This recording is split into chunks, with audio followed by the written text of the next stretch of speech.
ignoré et méprisé de tous. Il est aimé par le meilleur des hommes. Julebib grandit à Médine, un homme sans tribu, sans famille pour le défendre. Les gens le méprisent, l'ignorent et l'évitent. Qui peut bien s'intéresser à cet homme de petite taille qui n'a ni beauté ni le soutien d'une tribu puissante? Et quand tous se sont détournés de lui, un homme hors du commun en a fait son ami. Le prophète pose son doux regard sur lui sourit et lui adresse les plus belles paroles.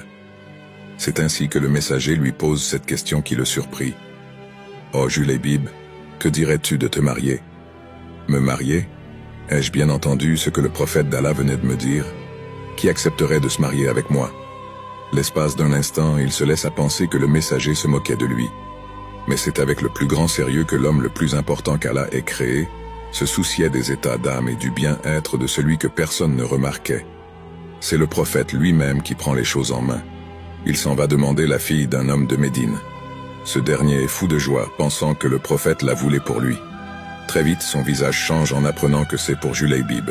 « Dans ce cas, dit l'homme angoissé à l'idée de laisser sa fille à un tel homme, laisse-moi consulter mon épouse.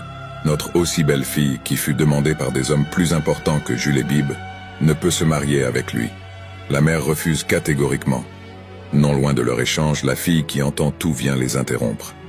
« Refuseriez-vous une requête du messager d'Allah? Mariez-moi à cet homme, car le prophète ne me confiera jamais à une mauvaise personne. » Le prophète se charge lui-même de marier les nouveaux époux qui vivent désormais dans le bonheur et la spiritualité. Quelques jours sont passés et un appel au djihad est lancé. Le messager part au combat. Un groupe de musulmans également, dont Julebib. Dans les batailles qui éclatent, Julebib se bat avec bravoure aux côtés du prophète. Il affronte les ennemis avec une détermination inébranlable. Les flèches volent, la bataille fait rage, puis le silence.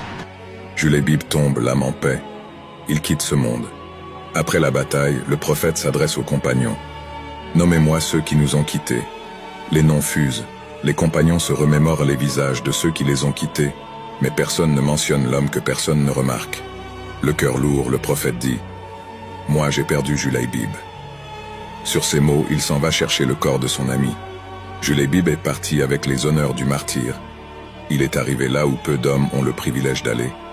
Devant son corps sans vie, le prophète déclare « Il fait partie de moi et je fais partie de lui. » Merci d'avoir regardé.